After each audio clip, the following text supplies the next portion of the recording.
Assalamualaikum warahmatullahi wabarakatuh. Salam jumpa kembali sampai subuh sarara dimanapun Anda berada. Senang rasanya kami dari Negeri 1000 Megalit RRI Palu kembali menyapa Anda di obrolan budaya. Saya Wauda Irina Mustika yang akan menemani hingga 60 menit ke depan, dan topik yang akan kita perbincangkan untuk edisi kali ini adalah mengenal sosok pahlawan Tombolo Tutu yang juga sudah menjadi pahlawan nasional.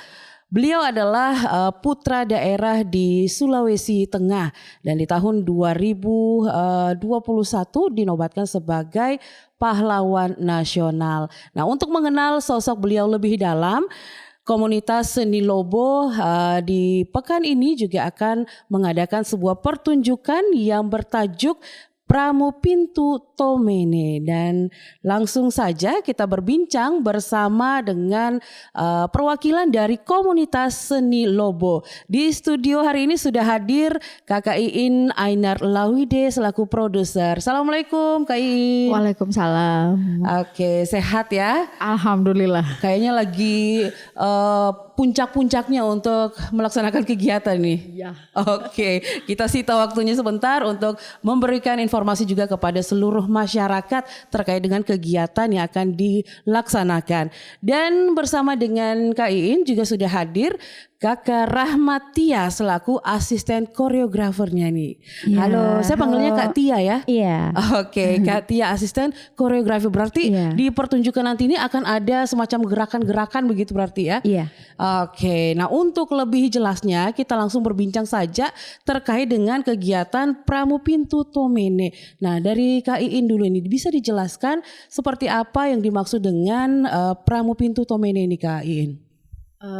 Ini sebenarnya sebuah dukungan dari Kementerian Kebudayaan untuk mengapresiasi atau sebuah upaya untuk kita bisa bukan cuman hanya sekedar tahu tentang pahlawan nasional di daerah, tapi betul-betul kita bisa menjadikan pahlawan-pahlawan itu sebagai sumber inspirasi. Jadi Kementerian Kebudayaan akhirnya mengkurasi 12, dan dari 12 ini salah satunya adalah komunitas Seni Lobo. Dan kita diminta untuk menghadirkan sebuah pertunjukan teater yang mengangkat tokoh pahlawan di daerah yang sudah disahkan sebagai pahlawan nasional. Dan kita tahu di Sulawesi Tengah baru Tombolo Tutu yang dinobatkan sebagai pahlawan nasional tahun 2021. Jadi kami mencoba mengangkat perjalanan heroik Tombolo Tutu ini sebagai sebuah pertunjukan teater yang berbeda dari yang lainnya itu. Karena ini adalah pertama di Sulawesi Tengah sosok pahlawan itu kami alihwahanakan ke pertunjukan. Itu jadi kenapa judulnya juga Pramu Pintu Tomene, karena Tombolo Tutu ini ibarat garda terdepan, penjaga sepanjang Teluk Tomini. Gitu. Awalnya ini seiring berjalan waktu sebenarnya judulnya juga berubah. Awalnya kami memberi judul ini adalah Sang Nakoda Naga-Naga, karena banyak yang tidak tahu bahwa Tombolo Tutu ini bukan hanya sekedar berjuang melawan Belanda, tapi dia seorang istilahnya pelaut juga. Dia punya satu kapal yang bernama Naga-Naga yang selalu digunakan untuk menyeberang dan menjaga sepanjang wilayah Tomini. Jadi tapi karena kami membutuhkan ekstra energi, waktu dan budget yang lebih besar untuk membuat setting kapal Naga-Naga tersebut, dan kami hanya punya meminta dari Van Tropen Belanda untuk foto dari kapal tersebut, dan itu susah untuk mendapatkan detail-detail pembuatan kapal itu. Jadi kami memutuskan lebih mengecilkan perjalanan beliau tentang bagaimana dia bisa membuat strategi untuk mempertahankan wilayah dari penjajah pada saat itu, dari Belanda pada saat itu. Jadi ada 3 peristiwa perang yang juga diceritakan di dalam pertunjukan ini. Dan sebenarnya ada beberapa peristiwa-peristiwa perang yang dilalui oleh Tombolo Tutu, namun ada 3 peristiwa perang di Walea, di Lobu, dan di Katabang. Ini kami merasa bahwa tiga ini menjadi sangat penting dari perjalanan beliau. Oke, nah berarti artinya Tomene apa tadi nih? Prapintu Tomene ini garda terdepan gitu ya. Oke. Nah, sebelumnya ini kan kerjasama dengan Kementerian Kebudayaan RI. Nah, bagaimana nih bisa sampai tembus ke sana ini Kak In? Kami juga malah bingung sebenarnya, tiba-tiba kami dihubungi oleh Kementerian Kebudayaan untuk istilahnya melengkapi segala hal atau dokumen yang terkait untuk bantuan ini. Mungkin karena Kementerian Kebudayaan melihat portofolio komunitas seni Lobo. Kami berdiri tahun 2013 dan sampai hari ini kami masih tetap intens berkarya karena portofolio itu sebuah lembaga atau portofolio seniman itu menjadi satu kunci kita bisa mendapatkan dana dukungan dari pemerintah ataupun funding dari swasta sebenarnya untuk karya-karya pertunjukan. Jadi di Lobo itu ada 3 item pertunjukan penting, ada pertunjukan tari, teater, musik, dan juga kami punya festival setiap tahun yang berjalan. Dan sepanjang 11 tahun ini kami tetap intens dan mungkin yang dilirik sama Kementerian Kebudayaan bukan hanya sekedar kami intens berkarya, tapi karena kami menjadi ruang publik bagi siapapun yang bisa belajar kesenian. Kami istilahnya kayak membuka akses kepada pelajar, mahasiswa, anak-anak sekolah, istilahnya generasi muda yang tidak mendapatkan akses pendidikan kesenian di sekolahnya, tapi di komunitas seni Lobo itu kami membuka ruang itu. Jadi mungkin itu juga menjadi, selain portofolio, mungkin itu juga menjadi salah satu pertimbangan dari Kementerian Kebudayaan memilih kami. Artinya dari perjalanan 2013 sampai dengan saat ini udah 11 tahun malang melintang begitu ya di dunia teater dan juga kebudayaan. Nah, bagaimana dengan untuk menunjang kegiatan ini? Apakah ada campur tangan dari pemerintah atau sejauh ini masih mandiri, masih independen? Kami dari awalnya independen. Kami memulai semuanya serba yang gratisan dan di anggota Lobo itu ada yang pekerja juga. Jadi biasanya kami bersepakat bahwa kalau terima gaji disisihkan sedikit itu untuk pertunjukan-pertunjukan di Lobo. Dan awal-awalnya bagaimana cara kami bisa istilahnya putar modal dari situ, kami melakukan penjualan tiket setiap ada pertunjukan. Baik itu yang memang dijual dengan kategori murah sampai dengan harga yang on the spot yang mahal gitu. Dan sebenarnya agak sulit untuk mencari pendanaan di daerah ini, apalagi untuk kesenian. Dukungan kesenian mungkin hanya ada di acara-acara seremonial ya, yang menempel. Jadinya terkesan kesenian itu menjadi acara hiburan gitu. Tapi dukungan secara personal mungkin dari pejabat publik itu sebenarnya ada. Karena beberapa kali pejabat publik di daerah pejabat di daerah. Karena beberapa kali kami melakukan pertunjukan, kami coba menjual tiket dengan harga misalnya dari 250 sampai 1 juta, dan kami menjelaskan kepada mereka bahwa ini adalah pertunjukan seperti ini, dampaknya ini, atau ada output yang ingin kami hadirkan. Ada pejabat-pejabat itu ada yang mengeluarkan dana pribadinya untuk membeli itu. Bahkan ada pernah kejadian pejabat itu datang menonton. Kami pikir paling dia hanya sekadar beli tiket lah ya, sudah membantu. Tapi ternyata ada beberapa pejabat di daerah ini yang memang benar-benar bukan hanya membeli, tapi mereka datang menonton. Bahkan justru bukan dari instansi yang berkaitan dengan kesenian dan kebudayaan gitu. Mungkin karena mereka penasaran ini kenapa mereka bisa, misalnya kayak tahun di 2015 kami membuat pertunjukan tari itu adalah sebuah dance campaign sebenarnya tentang peraturan pembuatan nama jalan. Jadi waktu itu kami merasa bahwa kok nama jalan yang berbahasa Kaili itu sudah mulai hilang. Nama jalan dan lorong di Kota Palu ini mulai seperti agak aneh-aneh ya. Gitu. Kenapa tidak dibuatkan nama jalan yang sesuai dengan tokoh-tokoh penting di wilayah itu? Misalnya di wilayah Keadatan Tetangga, di wilayah Siranindi, tokoh-tokoh penting yang pernah berkontribusi di daerah itu penting diapresiasi untuk mencari nama jalan. Karena menurut kami nama jalan itu juga sebagai pintu awal untuk orang-orang bisa mengenal daerah kita. Betul. Dan ternyata itu diamini oleh beberapa instansi waktu itu di 2016. Akhirnya kami mendapat kesempatan untuk hearing langsung begitu dengan beberapa pejabat publik di Kota Palu untuk dilibatkan dalam penamaan nama-nama jalan itu. Padahal itu dari sebuah pertunjukan, tiba-tiba akhirnya menjadi upaya keterlibatan seniman di dalam istilahnya di dalam pengembangan Kota Palu lah. Oke, tadinya hanya pertunjukan tertuang dalam surat edaran sudah ya. Oke, ini kalau untuk pentas ini untuk mengenal sosok pahlawan ini kan baru yang perdana. Apakah ini yang pertama juga dari komunitas seni Lobo ini mengangkat atau yang terbesar begitu di eventnya selama dari 2013 kemarin? Iya, kalau yang terbesar ini memang yang pertama karena kami melibatkan 131 orang, ada 64 pemain, 22 pemusik. Kemudian ada banyak sekali yang bekerja di sektor-sektor produksi, mulai dari pembuatan artistik, ada kru panggung, dan ini bukan hanya dari Lobo saja. Tapi kami mengajak semua lembaga-lembaga atau sanggar di kampus, baik itu sanggar umum maupun sanggar sekolah dan sanggar kampus juga. Bahkan ada beberapa yang seniman-seniman yang memang kami datangkan dari kabupaten. Yang terjauh itu ada dari Kabupaten Boal, juga ada dari Parigi, pemusik kita rata-rata dari Sigi, dan juga ada dari Donggala. Jadi kami ingin dukungan dari Kementerian Kebudayaan itu bukan cuma Lobo yang bisa merasakan. Tapi kami menggunakan filosofi dari nama Lobo. Lobo ini kan rumah adat Kulawi ya.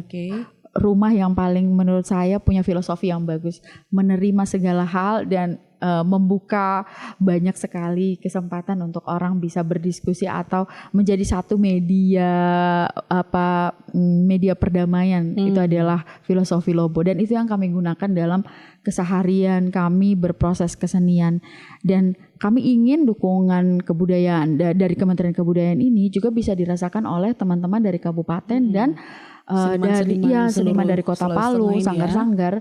Kami bukan hanya sekedar memberikan wacana pertunjukan kepada mereka, tapi kami juga mau mengajak mereka, ayo kalau mau bikin komunitas kesenian itu serius yuk, harus seperti ini, harus dibuatkan legalitasnya, harus ada administrasinya, harus ada staf pengelolanya, ya benar-benar serius gitu kita mengelola ini.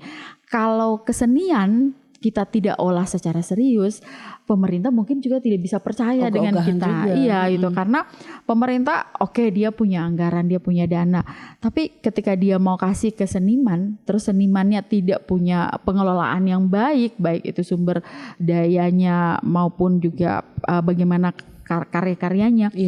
Ya kita tidak akan pernah mendapat kepercayaan baik dari pemerintah daerah maupun pemerintah pusat.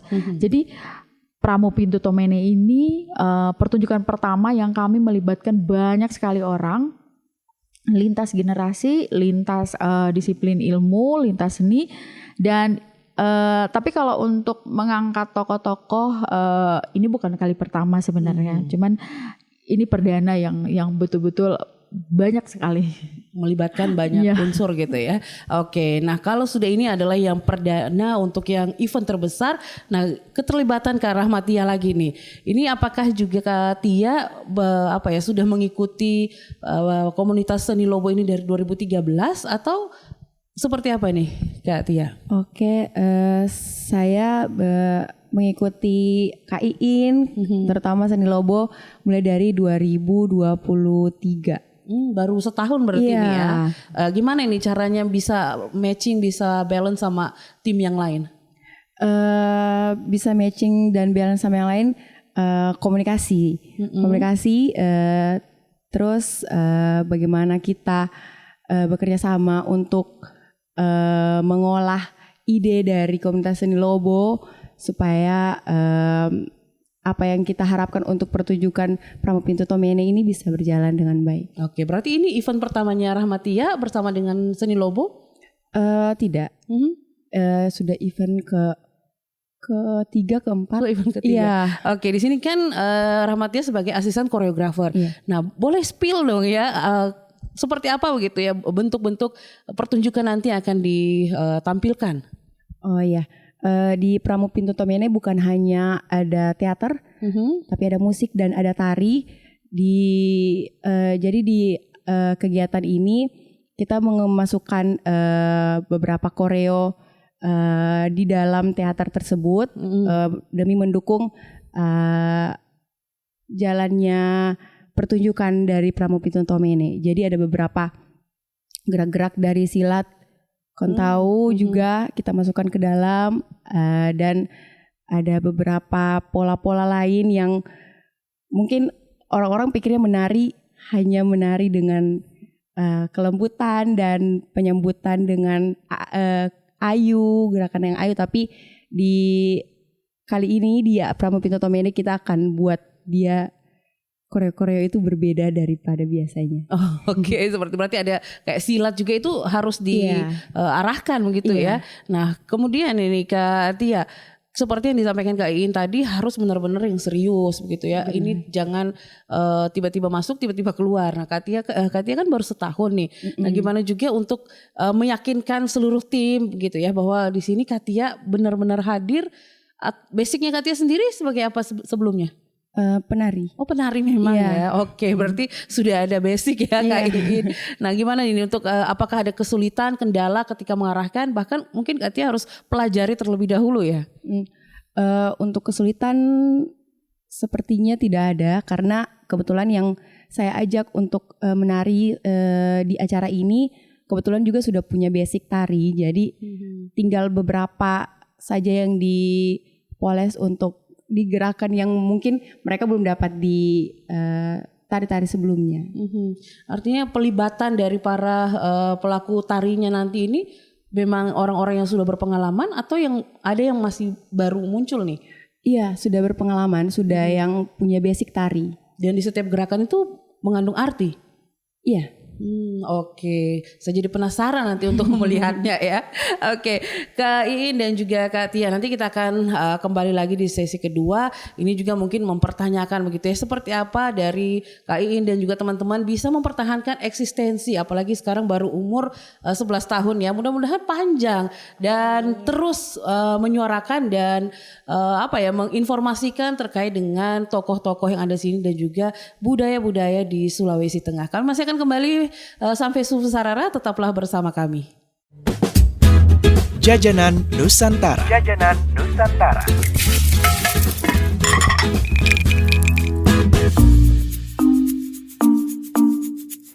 Sahabat budaya, kuliner asal ranah Minang tidak hanya memiliki rasa gurih dan kaya akan rempah, tetapi ternyata ada pula makanan Sumatera Barat yang bercita rasa manis dan lezat, yaitu kue bika.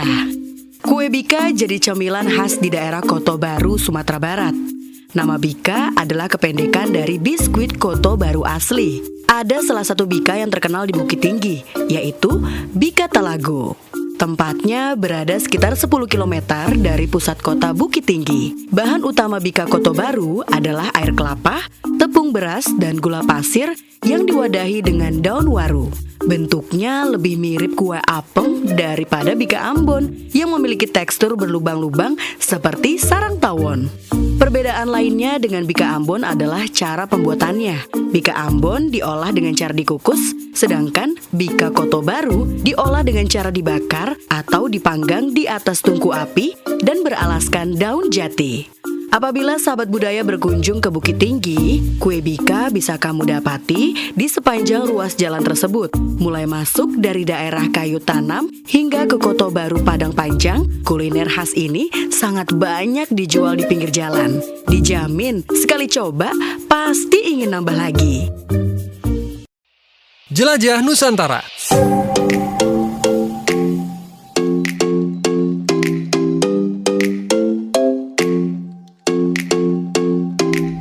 Air terjun Madakaripura adalah sebuah air terjun yang terletak di Kabupaten Probolinggo, Provinsi Jawa Timur.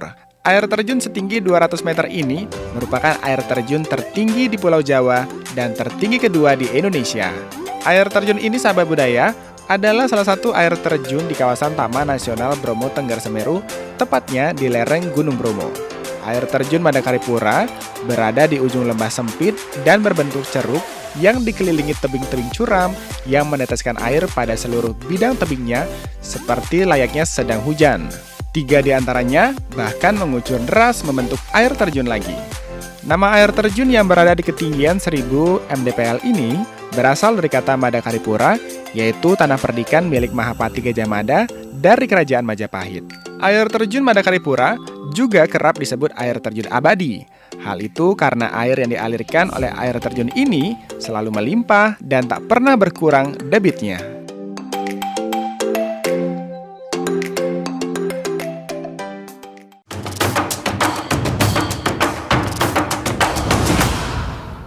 Terima kasih sampai subuh Sarara, pemirsa RRI Net. Kembali lagi kita melanjutkan untuk sesi obrolan budaya dari Negeri 1000 Megalit Kota Palu. Nah, kita berbicara tentang bagaimana anak-anak muda di Sulawesi Tengah ini mengajak seluruh masyarakat bisa mengenal sosok pahlawan ya. Tadi di sesi pertama kita banyak mengulas latar belakang daripada kegiatan yang akan dihelat oleh komunitas seni Lobo Pramupintu Tomene. Nah, ini akan memperkenalkan sosok pahlawan pertama di Sulawesi Tengah yang sudah dinobatkan menjadi pahlawan nasional, yakni Tombolo Tutu. Nah, kembali saya ke Kak Iin dan juga Kak Tia ya. Ini kan untuk pertama ya, artinya digelar secara besar-besaran dan akan memakan waktu selama 2 hari begitu ya Kak Iin ya. Oke, kalau boleh diinformasikan juga ini seperti apa ini Kak Iin dan juga teman-teman dari komunitas Lobo bisa mendapatkan biaya sebesar itu, kemudian juga bagaimana dengan seluruh perlengkapannya, bisa dijelaskan nih Kak Iin? Jadi Kementerian Kebudayaan ini memberikan pendanaan maksimal 1 miliar sebenarnya untuk per satu kelompok atau satu pertunjukan. Dan ini pertama kalinya kami mengelola dana yang sebesar itu, walaupun maksudnya bukan pertama kali mendapatkan pendanaan dari kementerian, tapi ini besar sekali. Dan ya itu tadi bagaimana kami mengelola pendanaan ini, tapi bukan hanya untuk mencari kesenangan untuk Lobo sendiri, tapi kami disinilah makanya kami punya keberanian mengajak seluruh teman-teman dan seniman dari kabupaten, beberapa kabupaten, kemudian kami istilahnya lebih banyak bekerja sama juga dengan pelaku-pelaku kreatif di Kota Palu. Semisal kayak vendor-vendor yang punya lighting atau sound system, biasanya kan mereka hanya terpakai pada saat konser ya, ulang tahun kota, ulang tahun provinsi. Tapi kami coba mengajak mereka dan kami istilahnya memberikan sedikit workshop bahwa ada perbedaan yang sangat-sangat mendasar ketika untuk urusan panggung pertunjukan dengan konser. Beda sekali karena misalnya lightingnya saja itu tidak bisa harus kedap-kedip atau nyala semuanya, tapi ada fokus. Dan di sini pertunjukan itu warna-warna lampu itu punya arti terhadap suasana pertunjukan. Jadi mereka juga akhirnya mendapatkan pengetahuan baru itu, pengetahuan baru bahwa ternyata kalau seni pertunjukan ternyata seperti ini gitu. Dan kenapa akhirnya juga kami istilahnya menggunakan vendor yang seperti panggung konser. Ya pertama karena kami ingin sebenarnya ini awalnya kan harusnya di Batu Lemo. Tapi karena terkendala perizinan kami akhirnya harus berpindah tempat. Tapi kami harus tetap mencari yang lapangan luas di mana masyarakat itu bisa berkumpul menyaksikan pertunjukan ini, karena poin pentingnya adalah ini tentang Tombolo Tutu. Kita berbicara tentang pahlawan nasional. Dan yang kedua, kami juga ingin meyakinkan kepada pemerintah daerah dan juga para teman-teman vendor bahwa kesenian atau seni pertunjukan itu bukan hanya tontonan di dalam gedung-gedung pertunjukan, di dalam gedung opera, tapi panggung-panggung besar seperti ini itu bisa menjadi ruang juga untuk teman-teman seni pertunjukan. Dan dimanapun sebenarnya seni pertunjukan itu bisa hidup. Itu kami ingin memberitahukan itu kepada sebenarnya penonton-penonton, khususnya para instansi yang istilahnya mereka yang punya banyak gawean tiap tahun ya kan.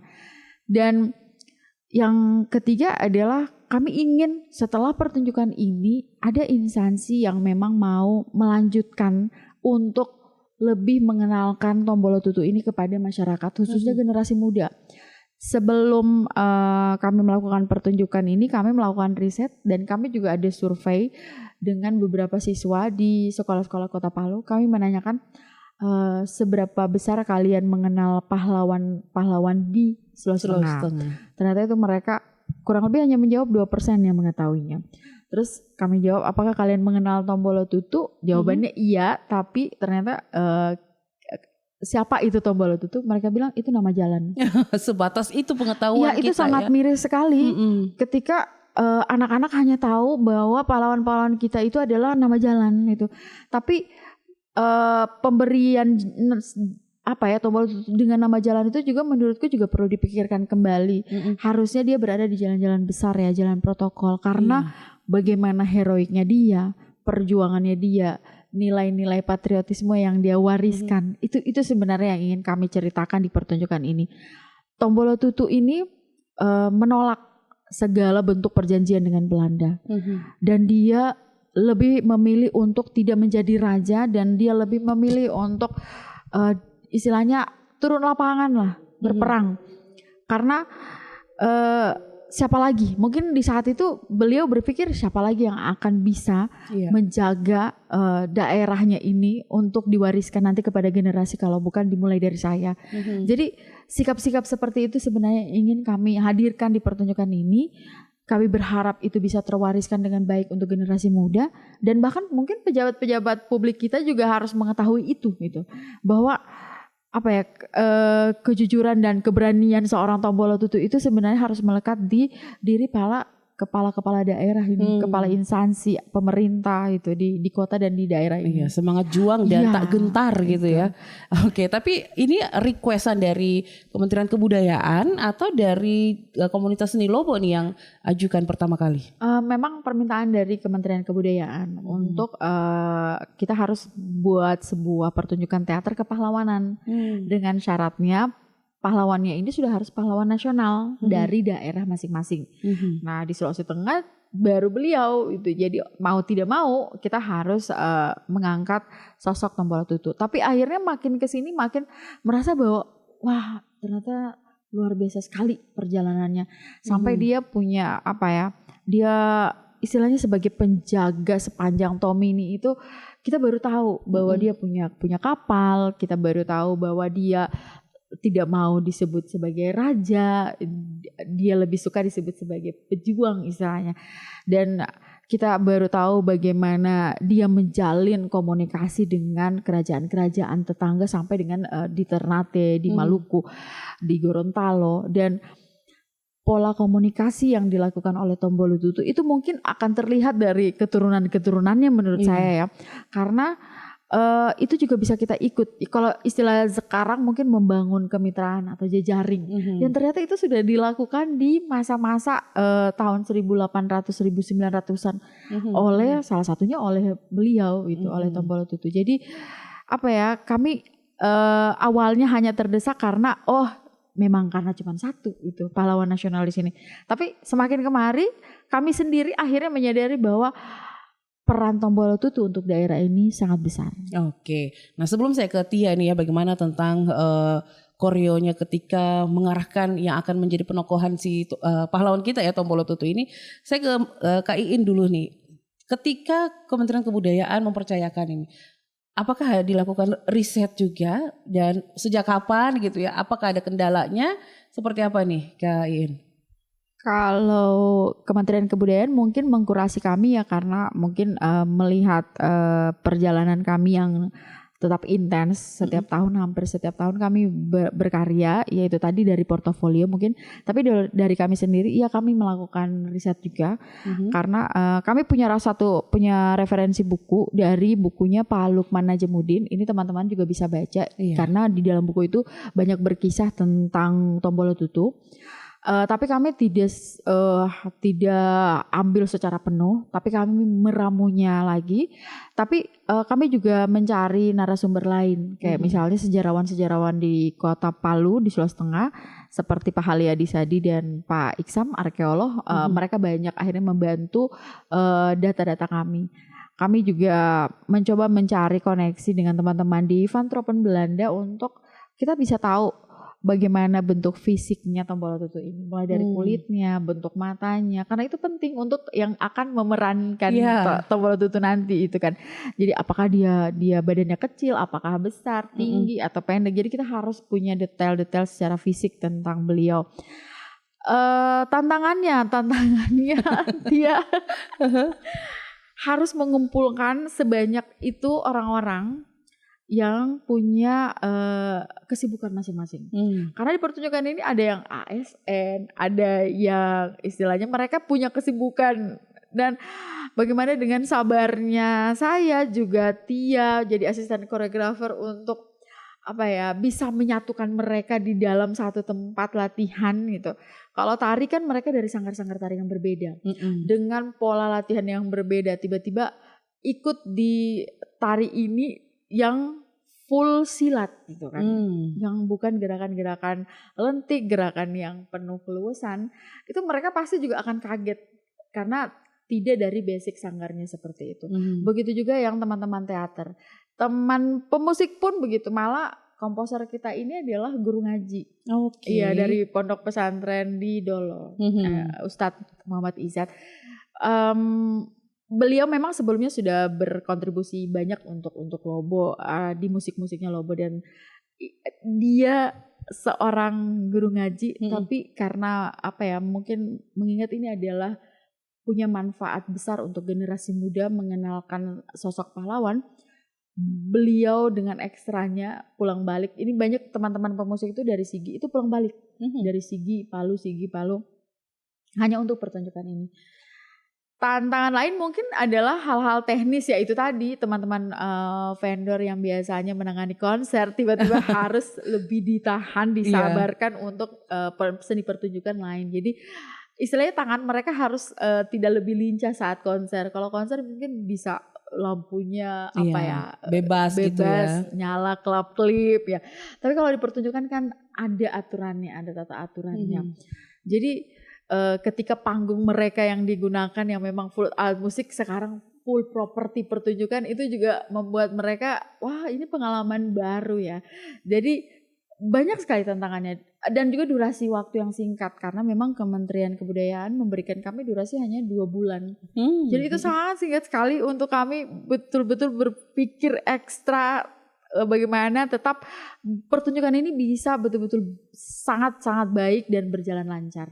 Oke, saya ke Kak Tia lagi nih. Ini kan untuk tokoh Tombolo Tutu berarti sudah dipilih ya, karena udah mau tayang juga nih dalam waktu dekat. Nah, seperti apa nih tantangan dari Kak Tia dan juga teman-teman yang lain di tim koreografernya ini untuk bisa mengarahkan agar yang nanti menjadi tokoh Tombolo Tutu ini sesuai dengan harapan kita semua? Kalau hal itu mungkin Kak Iin bisa menjawab, soalnya saya benar-benar hanya mengarahkan di tim pertunjukan tari. Oke, nah kalau tari sendiri, tari apa saja nanti akan dipertunjukkan? Ada beberapa bagian di pertunjukan tersebut yang diisi oleh tari.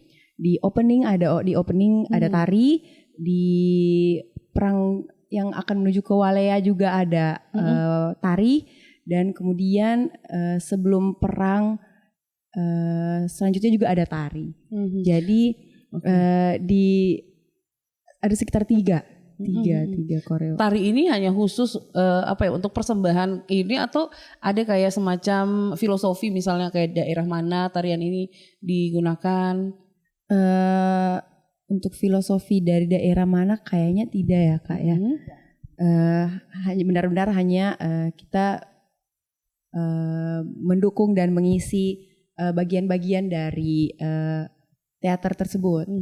Tapi kalau untuk busananya sendiri pasti akan sesuai ya. Ini apakah ada kendala ini ketika memilih busana atau mendapatkan atribut-atributnya nih?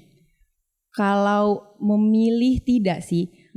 Kebetulan karena silat, jadi kita akan tidak menggunakan pakaian dan properti tari yang wah dan yang seperti biasanya. Jadi kita akan memakai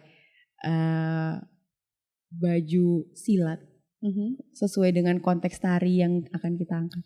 Oke, boleh saya tahu kenapa harus ada silat begitu ya? apakah memang karena menggambarkan perjuangan atau seperti apa? Mungkin dari Kak Tia dulu sebentar disempurnakan KI ini. Oke. Ya, karena di teater ini kan mengangkat ada beberapa perang dan lain-lain. Jadi untuk konsep tari tersebut, silat menurut saya itu memang masuk di dalam cerita tersebut. Oke. Ada misalnya kayak gerakan khusus begitu yang dipersembahkan dan memiliki arti? Mungkin di bagian salah satu penari yang cowok sendiri sebelum perang dia melakukan adegan silat sendiri dan itu akan setelah itu akan terjadi perlawanan dari pihak Belanda ya kayak. Oh berarti akan ada juga yang penokohan Belanda di sini? Iya. Oh seru ya. Iya. Kita coba. Oke, bisa diinformasikan juga kepada seluruh pendengar acara ini kapan dan akan tayang di mana pertunjukan ini digelar? Acara ini akan dimulai pada hari ini tanggal 6 sampai 7 Desember di lapangan KONI Anoa Jalan Batu Bata Indah. Pertunjukannya 2 hari. Dan mulainya dari jam 7.30 malam ya. Iya. Begitupun dengan besok. Iya. Oke, nah Kak In, apakah memang penentuan tanggal ini juga ditentukan dari Kementerian Kebudayaan atau ada alasan khusus?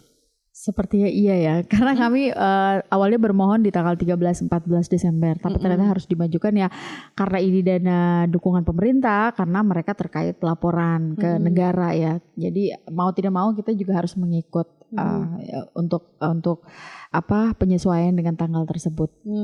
Ini kan dilaksanakan 2 hari, apakah ini dia berlanjut atau seperti apa ini? Jadi ini satu pertunjukan yang durasinya kurang lebih hampir 2 jam. Jadi istilahnya tari itu tidak terpisah dari pertunjukan ini, tapi juga menjadi satu kesatuan cerita dari pertunjukan teater ini. Dan di hari kedua pertunjukannya juga masih sama. Masih sama. Mengulang? Iya, mengulang lagi gitu. Karena kita akan mencari target penonton yang berbeda-beda. Nah, pertunjukan ini selain sangat panjang kan juga kami akan menghadirkan Belanda. Jadi ada tokoh-tokoh Belanda, kemudian ada 7 tadulako pengikut setia dari Tombolo Tutu, ada warga-warga biasa masyarakat yang memang jadi pendukungnya atau istilahnya masyarakat yang memang dipimpin langsung oleh Tombolo Tutu. Dan setelah ini Lobo itu setiap bikin pertunjukan atau karya tidak pernah berhenti ya setelah pertunjukannya berakhir. Tapi selalu itu menjadi sesuatu yang usianya jangka panjang. Apalagi ini tentang pahlawan nasional. Jadi kami sudah menyiapkan kira-kira ada adegan-adegan yang bisa kami plot menjadi adegan pendek.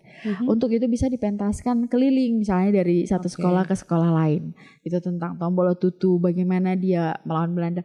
Itu kan anak-anak sebenarnya pasti sudah punya hayalan bagaimana dulu pejuang kita melawan Belanda itu bagaimana ya, apakah betul-betul perang pakai senjata. Jadi di sini kami menghadirkan itu peperangan itu betul-betul terjadi gitu. Jadi konteks perangnya itu memang kami menghadirkan itu. Dan kenapa kayak tadi yang ditanyakan Ketia, kenapa mengangkat Kontau, karena Kontau ini adalah salah satu silat tradisional kita yang hampir di seluruh daerah itu, di seluruh wilayah Sulawesi Tengah sebenarnya punya Kontau, hanya saja mungkin penerapan jurusnya yang berbeda-beda. Dan Kontau ini juga dulu sekali dipakai untuk penyambutan orang-orang penting, penyambutan raja-raja. Jadi kalau sekarang penyambutannya pakai beras kuning, kalau dulu sebenarnya penyambutannya justru seperti itu, yang sesuatu yang gegap gempita. Kalau di Kaili sekarang ada neaju, itu juga sebenarnya adalah bentuk-bentuk dari pengembangan dari silat-silat yang digabungkan dengan tari-tari tradisi. Oke, Katia, lelah tidak nih untuk mempersiapkan ini, apalagi Katia kan asisten koreografer ya. Bagaimana nih untuk persiapannya? Kayaknya lelah ya, tapi karena melihat teman-teman juga semangat untuk terus datang latihan, tetap mau mencoba terus pola-pola yang mungkin baru pertama kali mereka coba. Jadi kayaknya lelah itu terbayarkan deh. Jadi lelahnya itu tidak lelah selelahnya Seperti pada umumnya gitu ya. Yang malas, jadi malas. Karena semangatnya teman-teman juga. Oke. Dan kita ke break lagi sejenak ya. Sebelumnya mungkin ada target yang ingin diharapkan atau yang ingin dicapai dari teman-teman komunitas seni Lobo dan juga Kementerian Kebudayaan Republik Indonesia. Nanti kita akan bahas di sesi terakhir. Tetaplah bersama kami untuk obrolan budaya dari RRI Palu. Jajanan Nusantara. Jajanan Nusantara.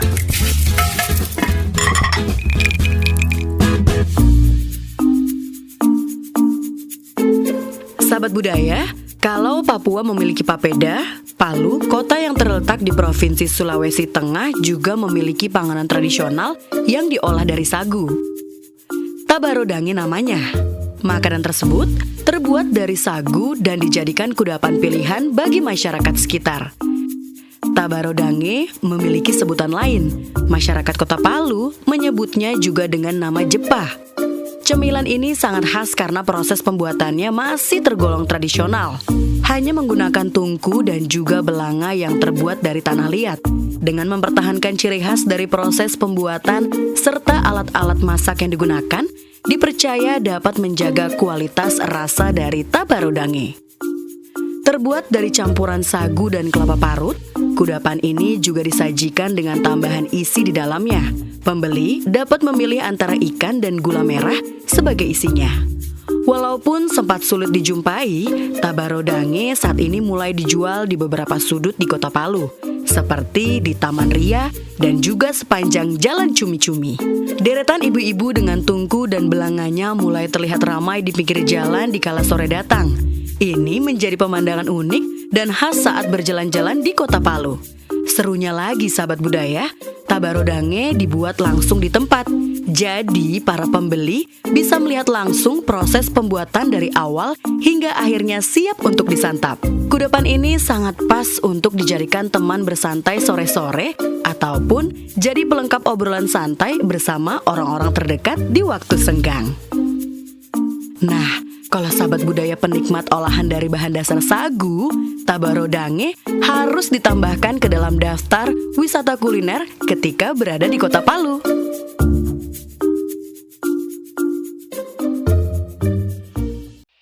Jelajah Nusantara.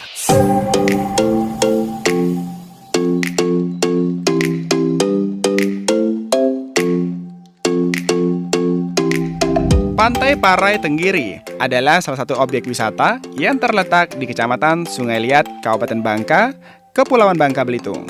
Tepatnya berada di Desa Sinar Baru yang kira-kira berjarak 30 km di sebelah utara Kota Pangkal Pinang. Pantai ini sahabat budaya memiliki kontur tanah yang landai dengan ombak yang relatif kecil. Pantai Parai Tenggiri memiliki hamparan pasir putih yang masih bersih dan batu-batu granit yang alami.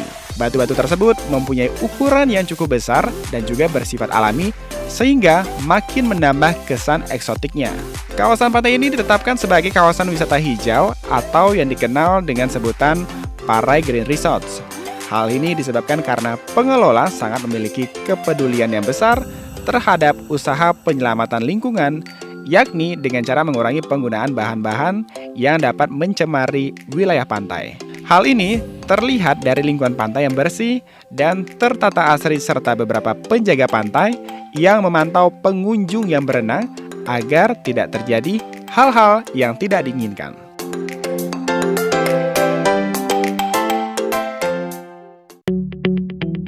RRI Digital dengan tampilan baru, berbagai konten kolaborasi dari berbagai program nasional, termasuk siaran visual langsung, siaran radio langsung, daftar putar musik, podcast, berita video, dan berbagai fitur interaksi pengguna dalam permainan. Berbagai konten menarik seperti suka, komentar, dan berbagi, serta obrolan langsung dengan penyiar dan pengguna. Pesan langsung dan fasilitas obrolan pribadi antara pengguna aplikasi juga tersedia. RRI Digital tersedia di Google Store dan App Store. RRI Digital.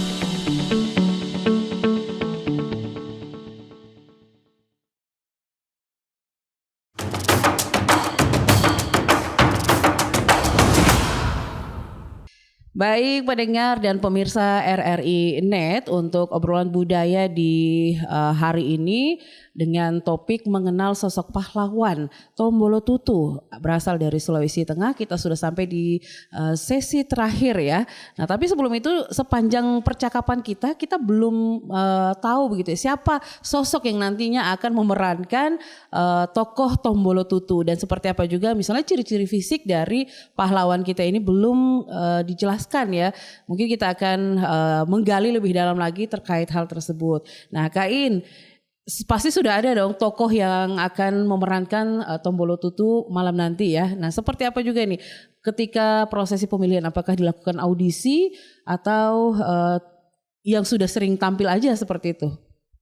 Kalau buka audisi mungkin akan membutuhkan waktu yang sangat lama dan saya yakin banyak orang yang akan mau ikut audisi. Tapi karena kami melakukan riset sampai dengan fisik dari Tombolo Tutu ini harus kami perhatikan. Awalnya kami tidak tahu bahwa ternyata kami sudah punya istilahnya sudah ada aktor nih yang sudah kami tunjuk untuk jadi Tombolo Tutu karena memang kami hanya melihat dari sisi keaktorannya.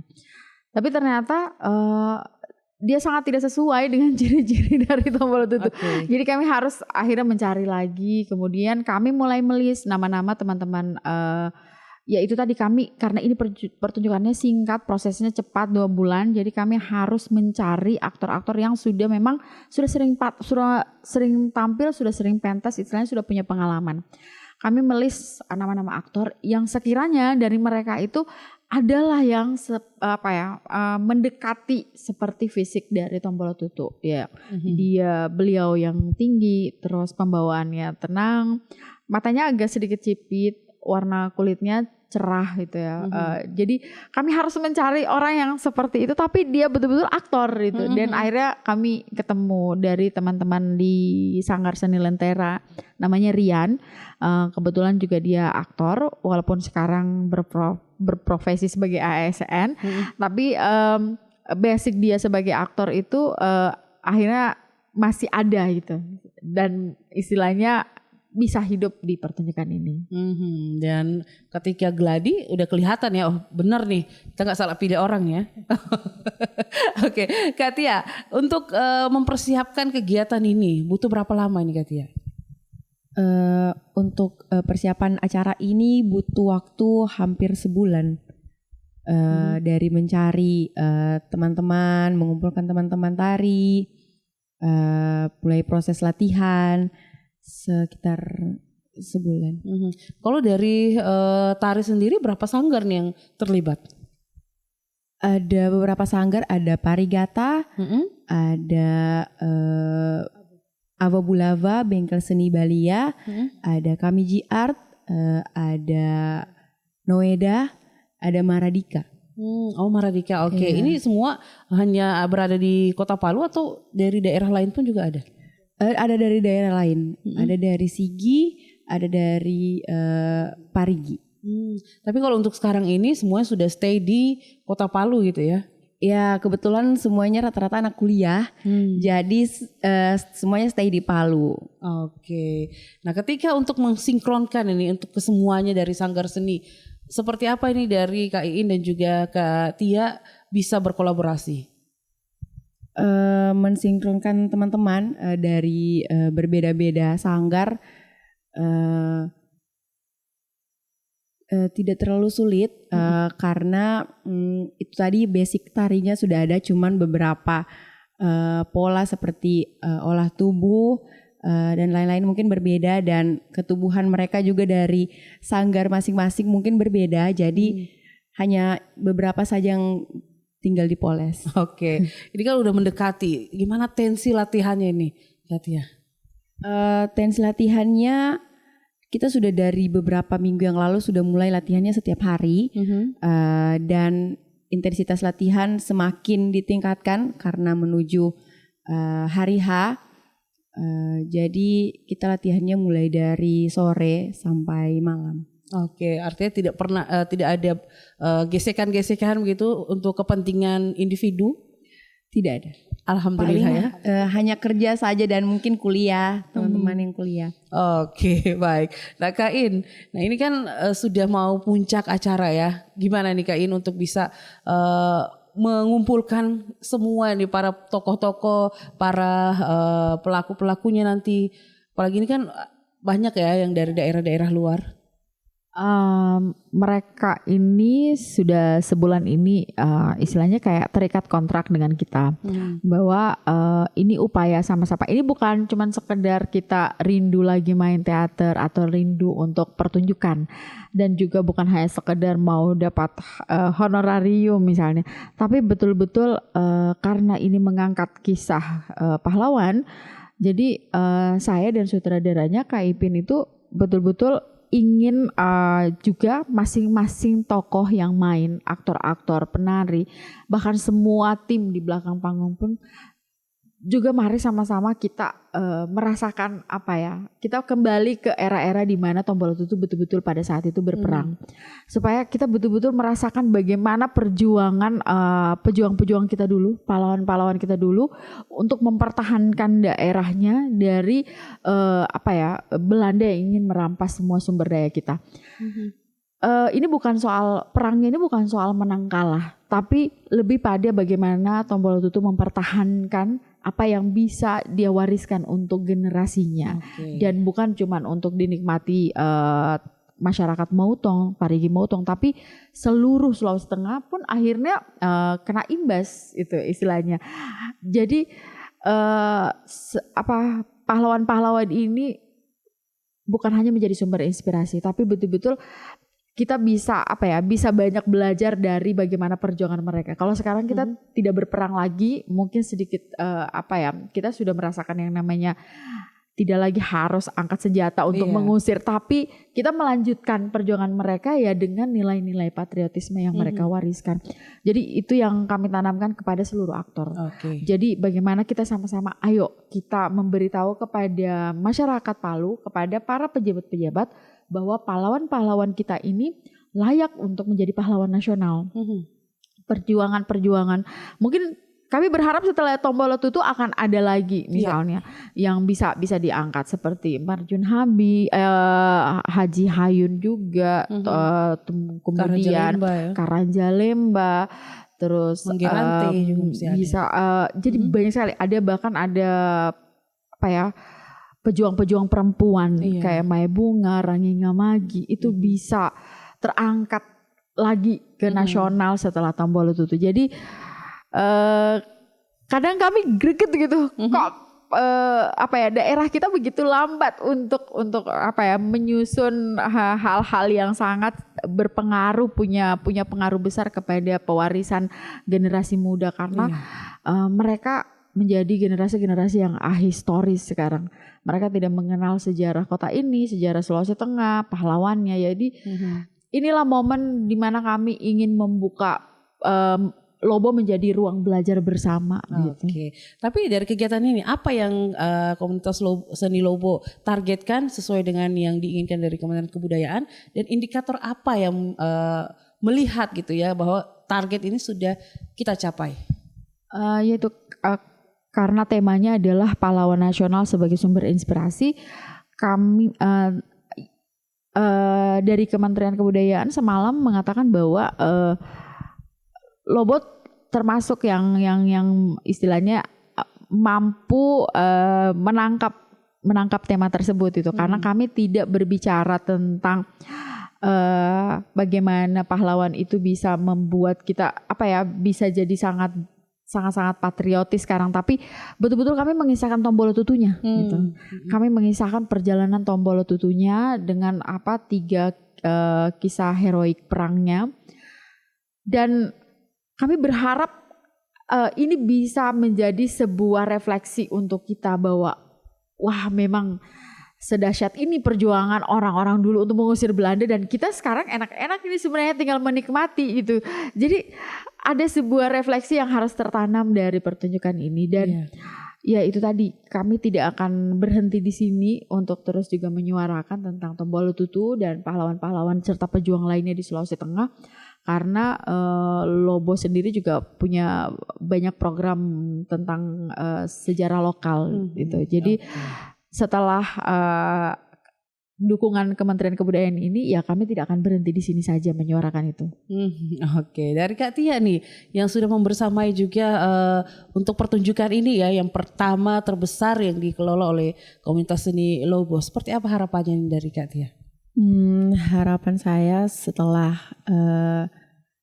kegiatan ini selesai, kita sebagai terutama pegiat seni tidak hanya berhenti sampai di sini saja untuk sama-sama membuat pertunjukan yang wow, dan silaturahmi itu tidak akan putus sampai di sini. Dari sini juga akhirnya saya mengenal banyak seniman yang lintas generasi dari saya, bisa mengenal mereka dan bisa mempelajari bagaimana mereka tetap bertahan dan tetap mau ada di ruang kesenian. Oke. Artinya kalau untuk belajar seni tidak ketinggalan begitu ya, bukan lagi sesuatu yang jadul. Oke ya. Terakhir Kak Iin, ada agenda apa nih? Ini kan penutup tahun nih. Di tahun 2025 dari komunitas seni Lobo sudah ada agenda? Oh, sudah ada. Kami ada 3 festival di tahun depan. Ada Festival Sastra Tadulako Tutura. Ini festival sastra sebenarnya yang tema kita adalah tokoh itu. Kalau di tahun pertama ada T.S. Acet karena regenerasi sastra berbahasa Kaili.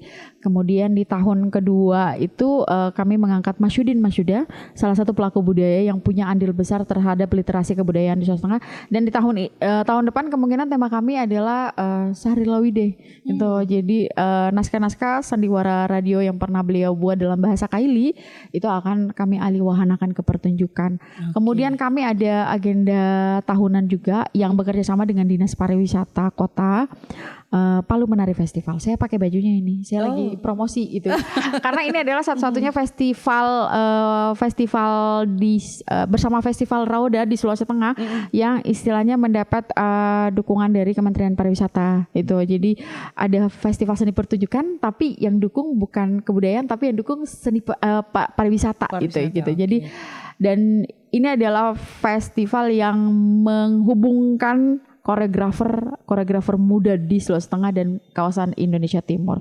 Ada satu lagi namanya Seruang Serupa. Ini festival seni rupa tapi berbeda dengan yang lain karena ini khusus anak-anak. Gitu. Jadi melibatkan banyak anak-anak dan kami akan menghasilkan bacaan bahasa Kaili untuk anak-anak. Oke, banyak sekali rupanya agenda yang disusun dari komunitas seni Lobo dan nanti kami juga akan dilibatkan gitu ya untuk RRI Palu ya. Oke, baik.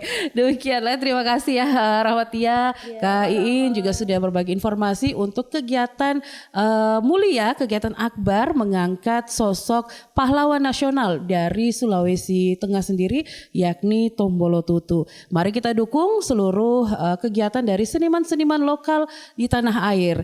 Saya Waudrina Mustika, pengarah acara Mahmudin Usman Jumba dan seluruh kru yang bertugas hari ini untuk obrolan budaya dari Negeri 1000 Megalit RRI Palu mengucapkan terima kasih. Wassalamualaikum warahmatullahi wabarakatuh. Sampai jumpa. Tabe.